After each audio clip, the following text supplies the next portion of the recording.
1970, a new decade, a new era for American youth.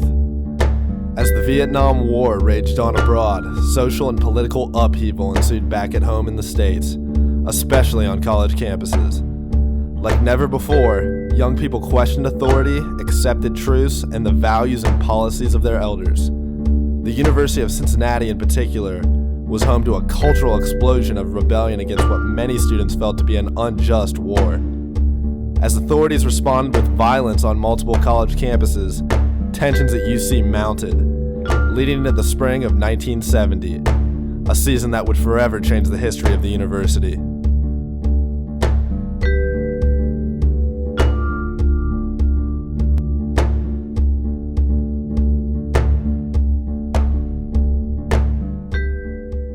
President Nixon comes into office saying that he was going to withdraw troops and wind the war down. And then he announces on April 30th of 1970 that he has expanded the war. I mean, at least that's how it was widely interpreted.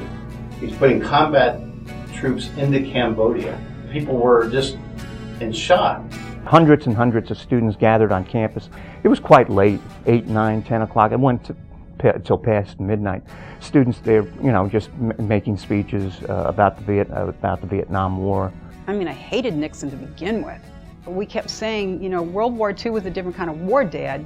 It was a whole different set of people that were involved. And this is a small war, and should we be getting into a civil war? My objection to it is that I don't know of very many flags which have been so often prostituted as this one. Hot damn Vietnam.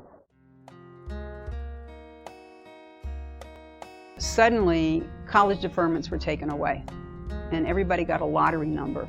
There was so much back and forth on campus because there were people that just really didn't want to go to the war. I mean, they really were dedicated to their college education. I thought their motivation was simply the draft and wanting to avoid the draft. What would it be like if you were drafted?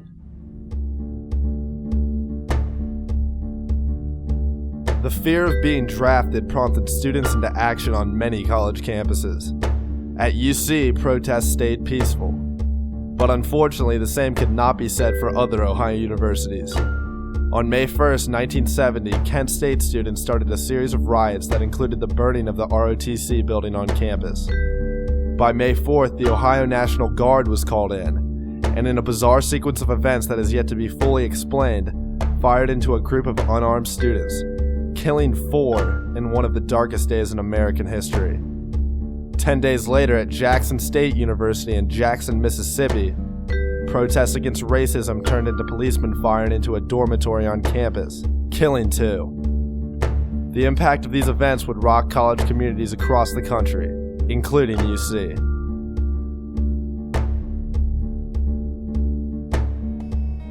It dawned on me that the students who were shot and killed were pretty much my age. It could have been your friends, could have been you. It was terrible.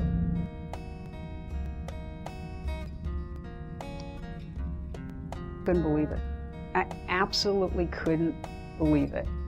Then it was anger. I think that was really the point when the American public started to really weary of the war. By then, everybody, conservative or liberal, pretty much was sure it was a terribly bad idea. The mood became both somber and agitated.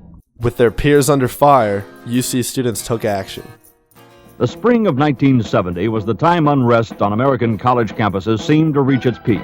Few campuses escaped some kind of disturbance.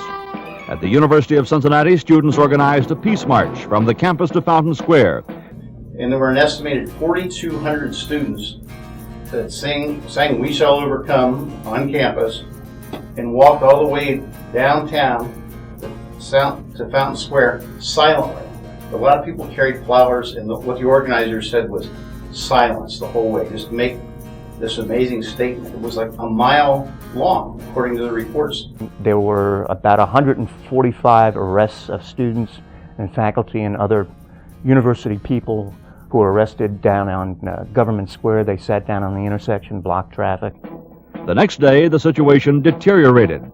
About 300 dissident students occupied the administration building on campus, and tensions approached the boiling point. As a result of what appeared a complete breakdown in communication and a decision to avoid an outbreak of violence on the campus, President Walter Nini closed the university. We would have been the last public university left open in Ohio and maybe most of the country. And there was a real fear of whether or not something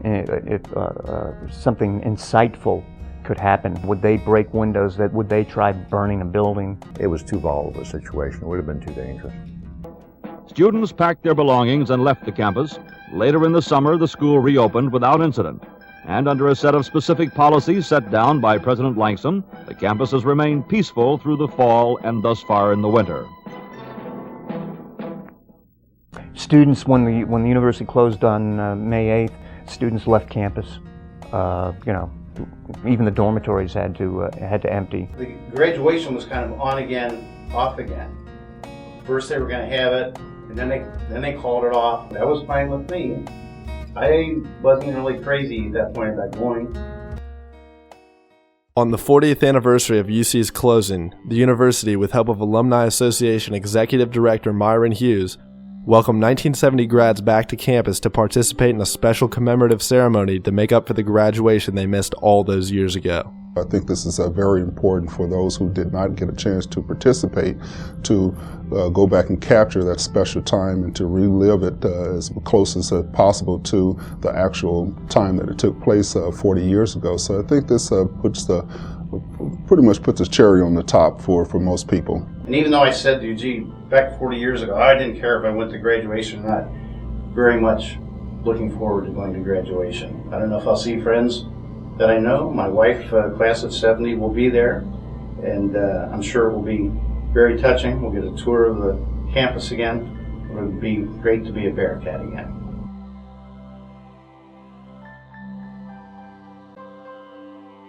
But I think the Vietnam War, in a way, haunts everybody who lived in that era. We should have stayed true to let's change things a little more. It was not a happy time in a lot of our lives because of Vietnam mainly.